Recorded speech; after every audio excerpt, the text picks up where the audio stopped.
할렐루야, 심정란 목사입니다. 지난 시간에 우리가 하나님의 경륜, 하나님의 섭리 더 쉽게 풀이해 보자면 하나님의 뜻입니다. 우리 인간이 그 하나님의 경륜을 다 이해할 수가 없다고 제가 말씀을 드렸죠. 하나님은 높이 계시고 우리 인간은 땅에 있는 피조물이기 때문에 하나님의 그 높은 섭리를 어찌 우리가 다 알고 깨달을 수가 있겠습니까?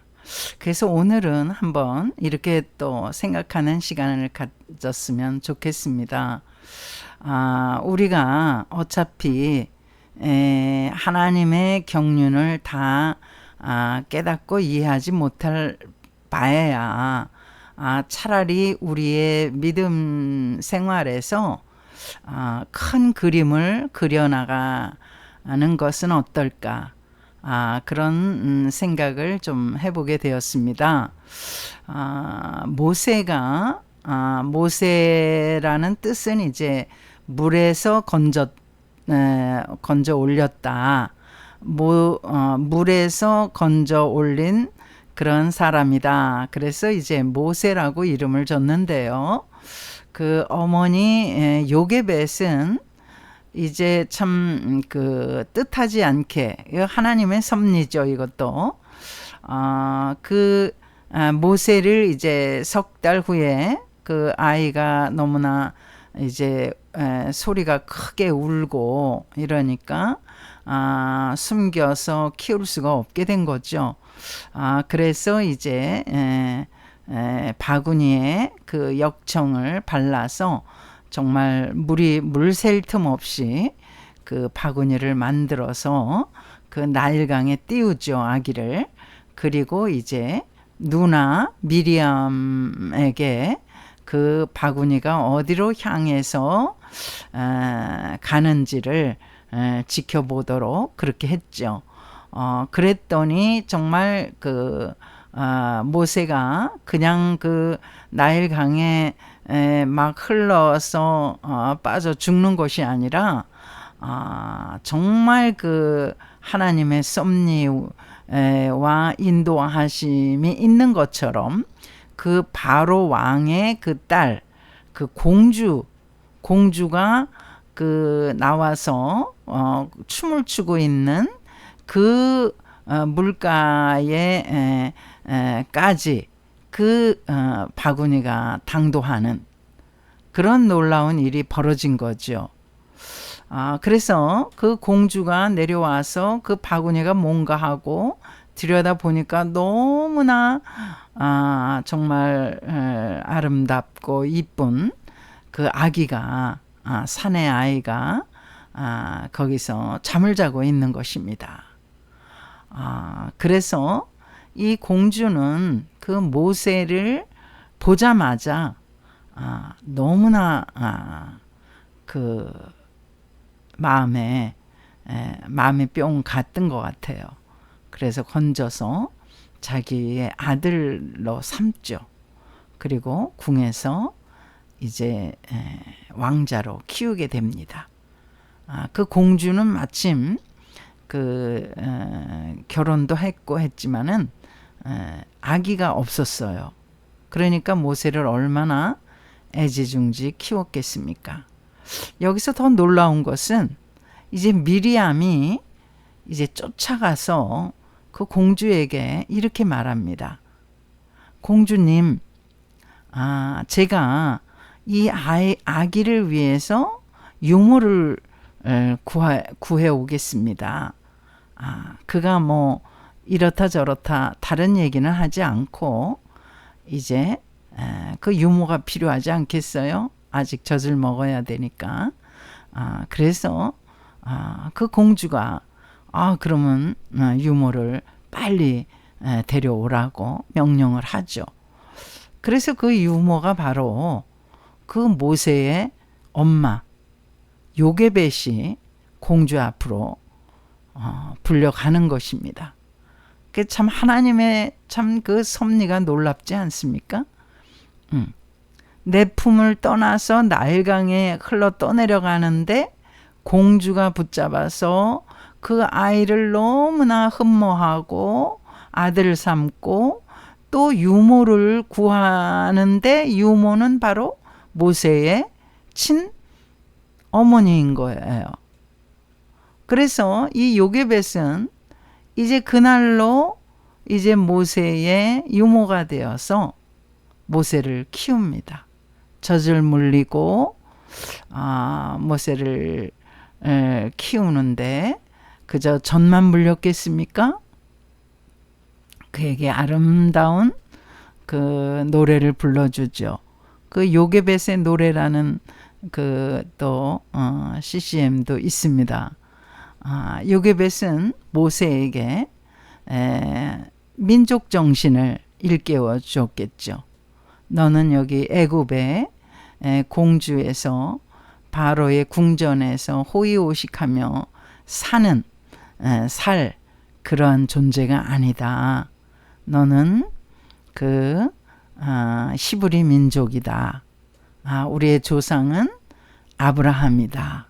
아브라함, 이삭, 야곱 이런 계통으로 12지파로 조직이 되어서 내려오는 하나님의 백성이다. 너는 하나님의 아들이다.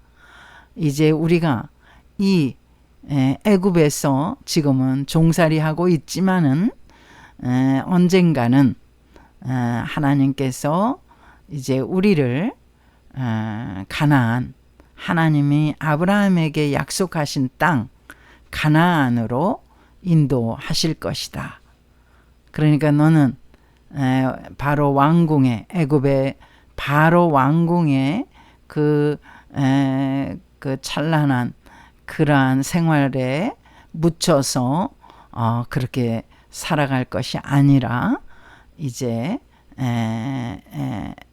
애굽을 탈출해서 하나님이 약속하신 그런 젖과 꿀이 흐르는 땅을 찾아서 가야 한다.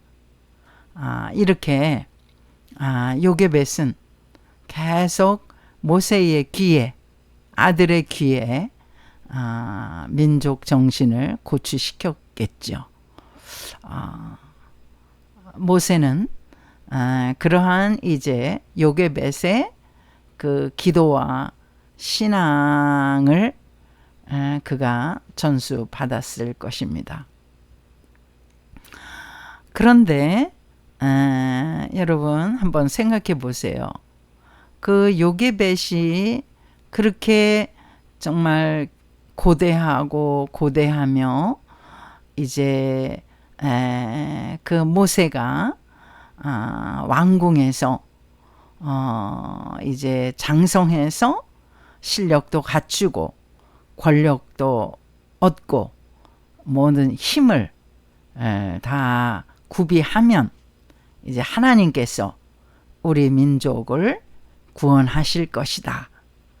이렇게 믿고 모세를 교육시키고 그 요게벳의 배드사이드 스토리가 아주 유명하지 않습니까? 그 배드사이드 그 모세의 침대 요람에서 하나님의 이야기를 전해주는 것입니다. 하나님께서 어떻게 아브라함을 갈대아 우르에서 불러내셔서 어떻게 인도하시고 어떻게 약속을 주셨는지를 어린 모세에게 계속 들려주었던 그 이야기가 바로 배드사이드 요게벳의 배드사이드 스토리죠. 그런데 이 요게벳이 그렇게 기도하면서 고대했던 것과는 너무나 다르게 상황이 움직이고 있는 것을 볼 수가 있습니다. 어느 정도 이제 힘도 얻고 권세도 얻게 되고 이제 장성해진 나이가 됐잖아요. 40살이니까. 그래서 이제 때는 이때가 아닐까. 그렇게 아마 이제 모세는 생각했을 거예요.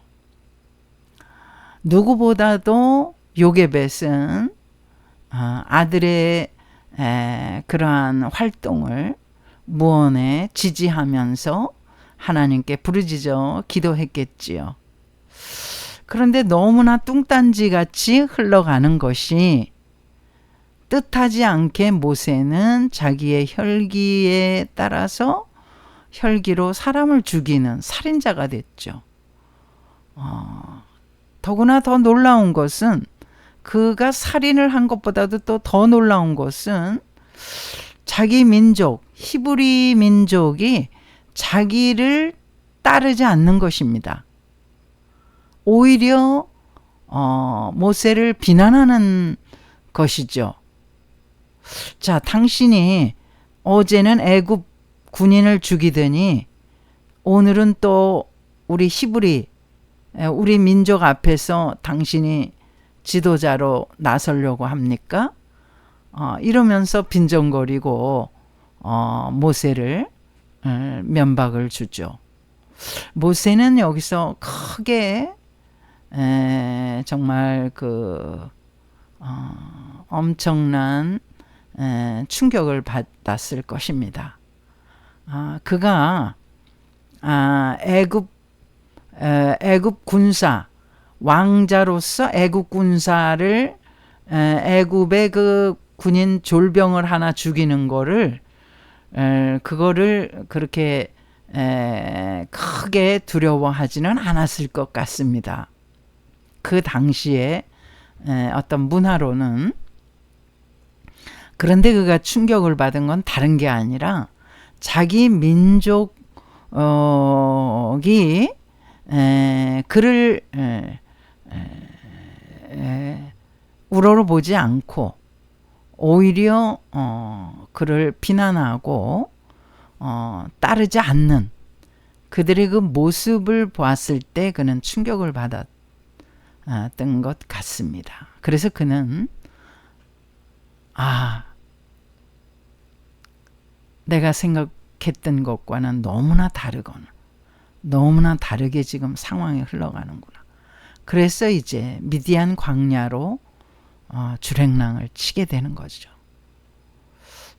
그의 인생은 그의 뜻과 계획과는 전혀 정반대로 흘러가게 되었던 것입니다. 정말 거기서 그는 내 인생은 망했구나. 내가 이스라엘 민족의 지도자로서 출애굽을 계획하고 기도하고 이렇게 한번 멋있게 해보려고 했는데 완전히 철저히 실패감을 느꼈겠죠.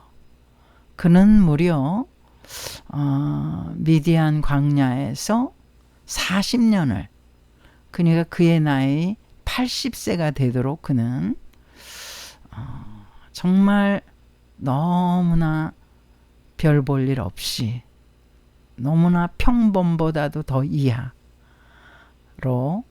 아무 의미 없는 인생을 그가 아주 우울하게 살았을 것으로 생각이 됩니다. 그는 또 유대인 여자를 얻을 수가 없었죠. 미디안 광야에 살아야 했으니까 미디안 여자 시보라를 얻게 되었고 정말 자신은 태어난 지 8일 만에 할례도 받고 이렇게 다 그 유대인의 그 의식을 다 따랐지만 그는 완전히 이방인처럼 살게 되어서 그 아들들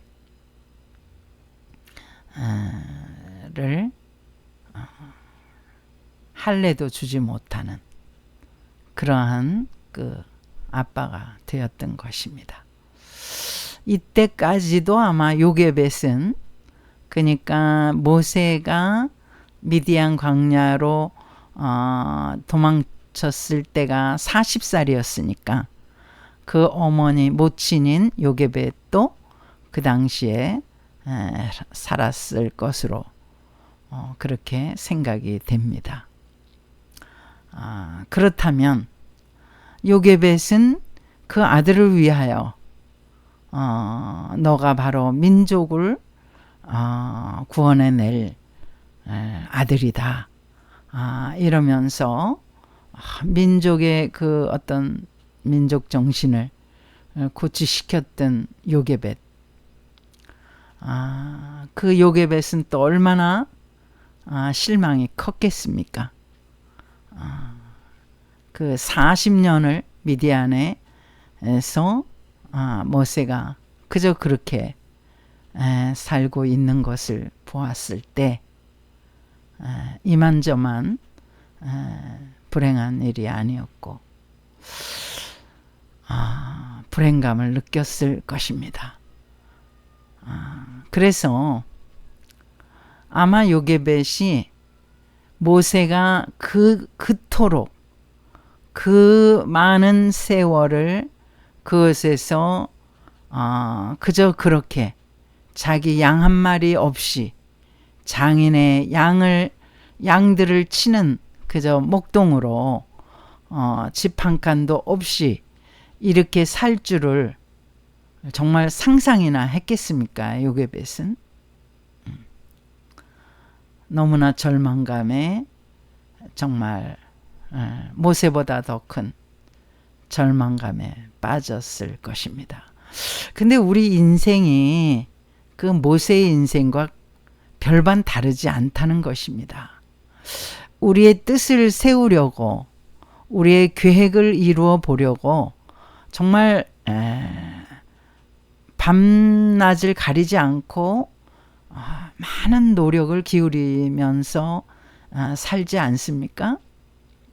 그런데 정말 이 모세와 이렇게 견주어 볼 때 모세와 같지는 않다 하더라도 하나님께서 우리의 상황에, 우리의 인생에 그 계획에 들어오셔서 정말 멋있게 우리의 꿈대로 이루어 주시고 이끌어 주시고 축복해 주시면 참 우리가 멋진 인생으로 한바탕 살 텐데, 지금 모세를 볼 때도 그렇고 우리 인생도 그렇게 크게 다르지 않다면 우리가 한번 기도를 바꿔보자는 거죠. 우리 인생의 그림을 작게 아주 손바닥만하게 그릴 것이 아니라 정말 큰 그림을 그리는 것이 어떻겠는가, 그걸 제가 말씀드리고자 하는 것입니다. 어차피 우리가 기도하는 것, 우리가 간구하고 우리가 꿈꾸는 바를 하나님께서 즉시 응답하시지 않는다면, 그렇다면 차라리 하나님의 뜻에 맞게 하나님의 마음에 합하게 큰 그림을 그리면서 그 그림에 가까운 그 기도, 그림에 가까운 삶을 산다면 오히려 하나님께서 우리를 더 기뻐하시지 않겠는가. 이 모세의 인생에, 이 120살의 모세의 인생의 전반을 들여다보면서 한번 생각해보는 그런 시간을 가졌으면 하는 것입니다. 하나님께서는 물론 굉장히 급한 상황에서는 즉시 응답을 하시는 때도 많이 있습니다. 우리의 생명이 위급한 때, 그런데 하나님께서 즉시 응답하시죠. 그 모세가 이제 나중에 출애굽을 시키잖아요. 모세 나이 80에 드디어 이제 민족의 지도자로 그의 생각과는 완전히 다른 방법으로 하나님께서 모세를 사용하시죠. 그래서 민족의 지도자로 이제 이스라엘을 이끄는데 이끌어내서 바로 왕 앞에서 10가지 재앙을 하나님께서 바로에게 보여주시고 이제 모세는 그저 하나님이 하라고 말씀하시는 그 명령하시는 대로 그저 순종하고 나가기만 하면 됐는데 여기서 갑자기 어떤 일이 벌어지게 됐냐 하면 홍해가 가로막는 일이 벌어지게 된 것입니다.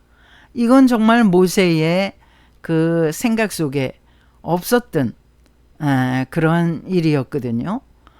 이 홍해를 앞에 두고 지금 바로의 말들, 병거들과 그 마병과 그 군대가 이스라엘 백성들, 출애굽한 이스라엘 백성들을 쫓아서 지금 달려 나오는 것입니다. 그래서 이제 출애굽기 14장 10절을 보시면요. 바로가 가까이 올 때에 이스라엘 자손이 눈을 들어 본즉 애굽 사람들이 자기들 뒤에 이른지라 이스라엘 자손이 심히 두려워하여 여호와께 부르짖고 지금 너무나 궁급한 상황이 된 거죠. 11절에 또 모세를 원망하죠. 그들이 또 모세에게 이르되 애굽에 매장지가 없어서 당신이 우리를 이끌어 내어 이 광야에서 죽게 하느냐 어찌하여 당신이 우리를 애굽에서 이끌어 내어 우리에게 이같이 하느냐 이런 원망하죠. 12절도 계속합니다. 우리가 애굽에서 당신에게 이른 말이 이것이 아니냐 이르기를 우리를 내버려 두라 우리가 애굽 사람을 섬길 것이라 하지 아니하더냐 애굽 사람을 섬기는 것이 광야에서 죽는 것보다 낫겠노라. 모세를 또 따라 나온 것은 언제고 10가지 무시무시한 재앙을 이들이 다 목격했잖아요. 그래서 모세를 따라 나왔잖아요. 그런데 지금 위급한 상황에 처해니까 모세를 엄청나게 지금 원망하고 있습니다. 그러니까 13절에 모세가 백성에게 이르되 너희는 두려워하지 말고 가만히 서서 여호와께서 오늘 너희를 위하여 행하시는 구원을 보라. 너희가 오늘 본 애굽 사람을 영원히 다시 보지 아니하리라. 지금 하나님께서 모세에게 말씀하신 바를 그대로 모세는 순종하고 이들에게 선포하는 것입니다. 14절 여호와께서 너희를 위하여 싸우시리니 너희는 가만히 있을지니라. 참 놀랍죠. 그러니까 하나님께서 오랫동안 침묵하셔서 정말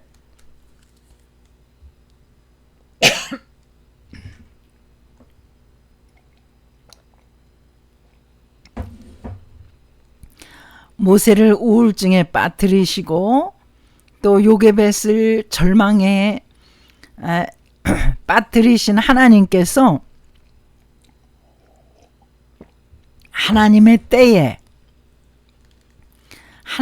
때가 차니까 이렇게 정말 완전히 자기 인생은 끝났다고 생각하는 그때에 모세를 부르시더니 이 놀라운 기적을 보이시는 거예요. 하나님께서 우리의 기도를 시시때때로 특히 위급한 상황에서는 아주 적극적이고 정말 그 위급한 상황에 맞게 우리 생명을 구현해 주시는 것입니다. 우리 기도를 응답해 주시는 것입니다. 그러나 대부분 우리의 기도를 묵살하시는 경우가 많이 있습니다. 왜 하나님은 우리의 기도를 듣지 않으시겠습니까? 왜 무시하시겠습니까? 왜 묵살하시겠습니까? 우리의 기도는 거의 다 하나님 앞에서는 쓰레기 같은 내용이기 때문에 그렇거든요. 참 쓰레기라뇨. 하나님께 우리가 기도를 드리는데 어떻게 그 내용을 쓰레기라고 할 수가 있겠습니까? 여러분, 하나님 마음에 들어야 하나님은 우리 기도를 들으시는 거예요.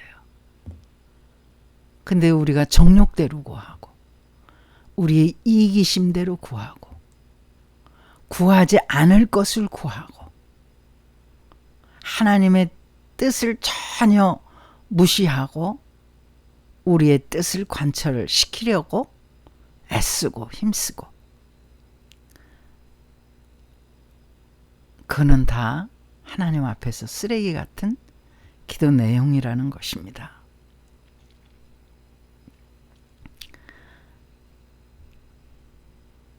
여기 야고보서 4장을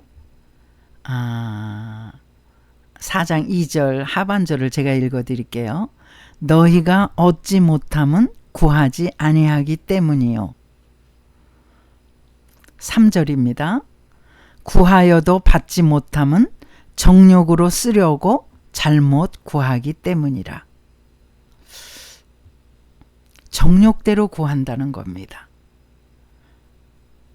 그 내용이 하나님 마음에 들지 않는 내용이기 때문에 그렇다는 겁니다. 또한 야고보서 1장, 야고보는 여러분 너무나 잘 아시지 않습니까? 예수님의 동생이고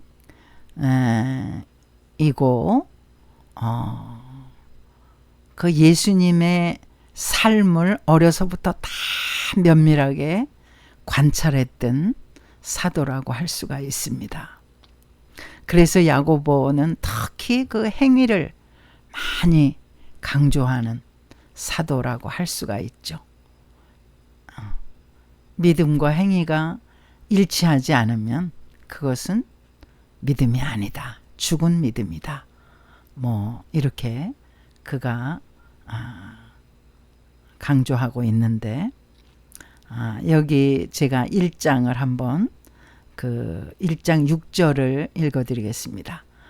오직 믿음으로 구하고 조금도 의심하지 말라. 의심하는 자는 마치 바람에 밀려 요동하는 바다 물결 같으니. 7절 이런 사람은 무엇이든지 주께 얻기를 생각하지 말라. 그러니까 믿음으로 구하고 의심할 바에야 구하지 말아라, 이런 말이죠.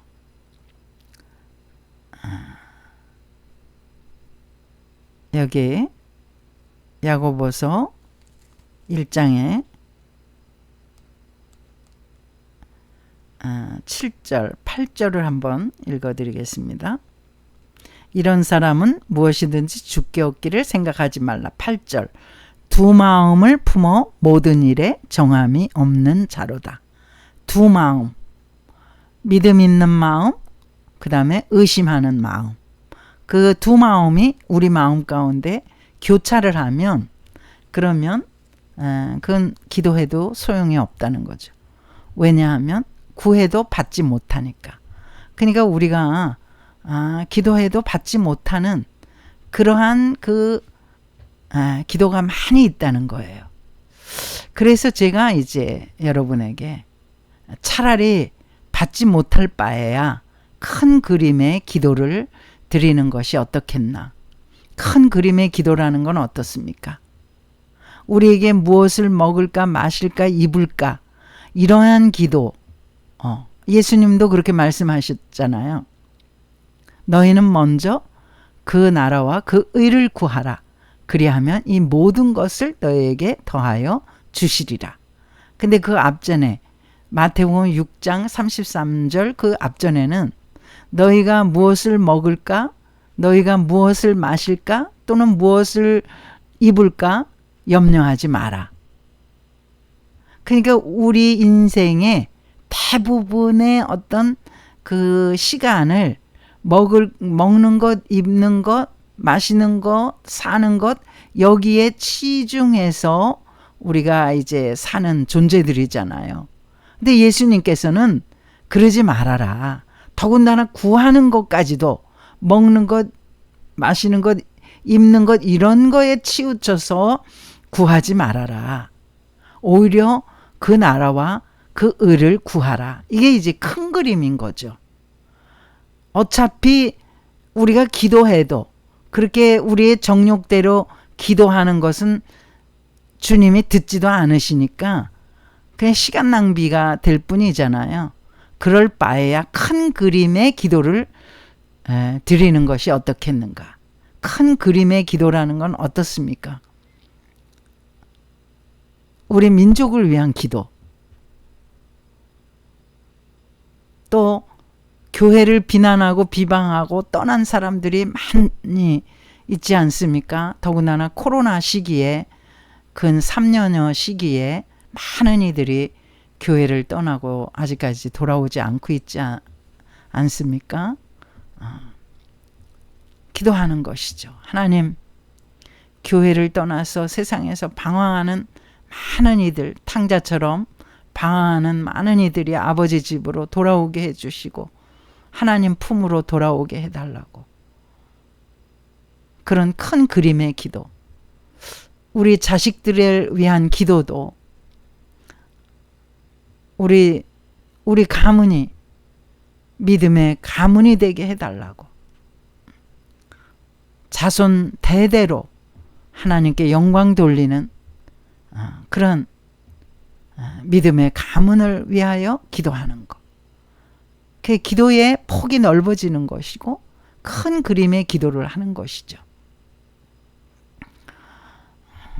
우리의 그 정욕대로 구하는 그런 기도를 했다가 실망하고 낙심하고 하나님을 믿는 그 믿음이 그저 좀 있다가 없다가 이렇게 들쭉날쭉 그런 믿음 생활을 하는 것이 아니라 좀 더 우리의 믿음의 폭을 넓혀서 아직까지 주님 앞으로 돌아오지 않은 수많은 영혼들이 우리 주변에 널려 있지 않습니까? 그들의 영혼 구원을 위해서, 그리고 우리들이 정말 담대하게 그들에게 복음을 전하고 천국을 전할 수 있기 위해서 우리가 기도하는 것이죠. 어차피 우리의 기도는 무엇을 먹을까 마실까 이런 기도에 자꾸 치우치게 되거든요. 악한 영이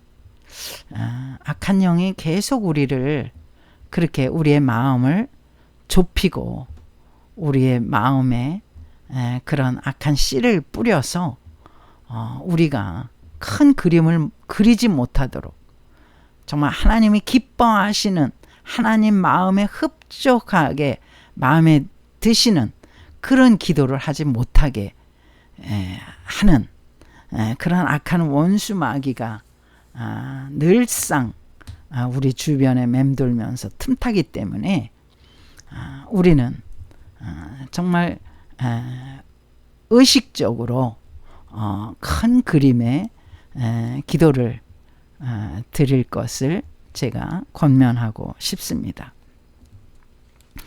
그 60년대, 70년대, 1960년대에서 70년대, 뭐 80년대까지도 그렇고요.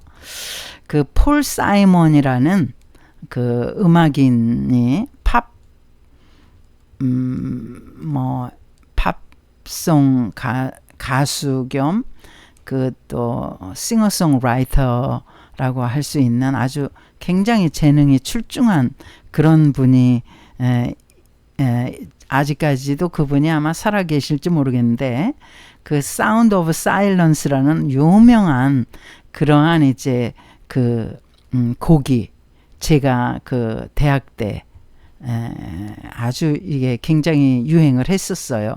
벌써 이미 제가 대학 다니기 이전부터 유행을 했는데 근데 이제 제가 대학을 다니던 70년대에도 이게 유행을 해가지고 그 제가 이제 이 노래를 왜 이제 소개시켜 드리려고 하면은 이게 이제 이런 가사입니다. Hello darkness, my old friend. I've come to talk with you again. 그러니까 이 시인이 이 저 폴 사이먼이라는 분이 굉장히 그 영감이 있는 가사를 많이 하는데 가사를 많이 짓고 또 직접 작곡까지 하는데요. 그게 단순한 어떤 그 내용이 아니라 상당히 그 내용이 생각할 만한 내용이라는 거예요. 여기서도 Hello Darkness, Darkness가 어두움이잖아요. 어두움은 빛과 반대가 되는 그 단어잖아요. 어두움이 자기에게 찾아왔다는 거예요. 이 어두움은 my old friend, 나의 옛 친구라는 거예요. 옛날에도 그러니까 이 폴 사이먼한테 이 다크니스가, 이 어두움이 종종 찾아왔다는 것을 이 노래 가사를 보면 알 수가 있잖아요. 근데 이 어둠이 찾아와서 내가 지금 너하고 좀 얘기를 해야 되겠어, 이렇게 하고 있거든요. 그런데 이 어두움은 어떻게 들어왔냐면 내가 잠자고 있는 그 사이에 이 씨앗을 내 머리에다가, 내 두뇌에다가 살금, 아주 softly 살금 뿌려놓고 뿌려놨다는 거예요. 그래서 지금 내가 이렇게 번뇌를 하고 있다고 이 폴 사이먼이 지금 고백을 하고 있는 내용입니다. 그래서 제목 자체도 Sound of Silence, 사운드는 소리인데 Silence는 침묵이잖아요. 소리와 침묵은 서로 정반대되는 개념이잖아요. 그 뭐 소리가 없는 아우성, 이게 굉장히 역설적이잖아요. 침묵이 있는데 어떻게 그 사운드, 소리가 있겠어요. 근데 여기 보시면 people talking without speaking, 사람들이 말을 하는데 speaking, 사람들이 말을 하는 것 같은데 without speaking, talking이나 speaking이나 똑같은 말인데 speaking 없이 말을 한다는 거예요. people hearing without listening, 사람들이 듣는데 듣는 게 없다는 거예요. 듣는 것 없이 listening, 주의 깊게 듣는 게 없는데 또 듣는다는 거예요. 이렇게 역설적인 그런 이제 의미로 이 팝송 그 Sound of Silence라는 그 노래 가사가 이렇게 이루어지고 있거든요. 여기서 참 그 폴 사이먼이 뭐 저보다 더 깊은 그런 어떤 이제 그 내용을 전달하려고 그렇게 이제 이 가사를 쓰고 노래를 불렀겠는데, 저는 이제 이 노래를 항상 들으면서 어떤 마음이 들었느냐 하면, 악한 그 사탄이 이제 여기서 다크니스, 어둠으로 표현하는 거죠. 사탄으로 하면은 이제 노래가 이상하게 될 테니까 그 사탄이 주는 게 바로 어둠이잖아요. 빛을 주는, 빛은 예수님이 우리에게 빛으로 오셨고 빛을 주시고 빛의 세계로 우리를 초대하시는데, 어두움은 뭐예요? 사탄이 주는 거거든요. 사탄이 우리를 어두움으로 초청해서, 어두움은 깜깜하니까 우리가 죄를 져도 죄가 묻히잖아요. 죄가 드러나지 않잖아요. 깜깜하니까. 우리의 마음을 깜깜하게 해서 그렇게 해서 죄를 그냥 죄가 아닌 걸로 이렇게 묵인하고 묵살시키고 죄 가운데 더 깊이 빠지게 하는 그런 이제 그 어떤 역설적인 그런 논리를 이렇게 노랫말로 풀어서 정말 그 기가 막히게 이렇게 했다. 참 저는 이게 바로 이제 노벨 문학상 감 같은 이분이 나중에는 이제 대학교에서 그 영문학 강의 아마 시 분야의 강의를 이분이 했던 것 같아요. 그 몇 년 전인가요? 그 노벨 문학상에 그 법 딜란이라는 이제 그 팝 가수가 그분도 싱어송라이터인데 그분이 이제 그 받는다는 소식을 들은 적이 있는데 저는 이제 그분도 굉장히 훌륭한 그런 어떤 사회 어떤 사회 비평적인 그런 그 노래를 많이 가사로 지어가지고 이제 그 영향을 끼쳤던 굉장히 훌륭한 그러한 이제 그 싱어송라이터인데 이 폴 사이먼도 그분 못지않게 저는 이제 이 사운드 오브 사일런스 같은 이 곡은 정말 놀라운 곡이거든요. 그래서 이분의 그 어떤 그 팝송 그 가사들을 보면은 그 인간의 연약함, 그 인간이 얼마나 연약하고 깨지기 쉬운지, 그리고 우리가 얼마나 그 죄를 너무나 짓기가 너무나 쉬운 그런 존재인가를 그의 노랫말에서 은연중에 이렇게 어떤 풍류적으로 보여주는 그런 게 많이 있어요. 그리고 이제 불가항력적인 그 은총이 우리 인간에게 주어지지 않으면 정말 그 살 수가 없는 존재가 바로 우리 인간들의 군상이다, 모습이다.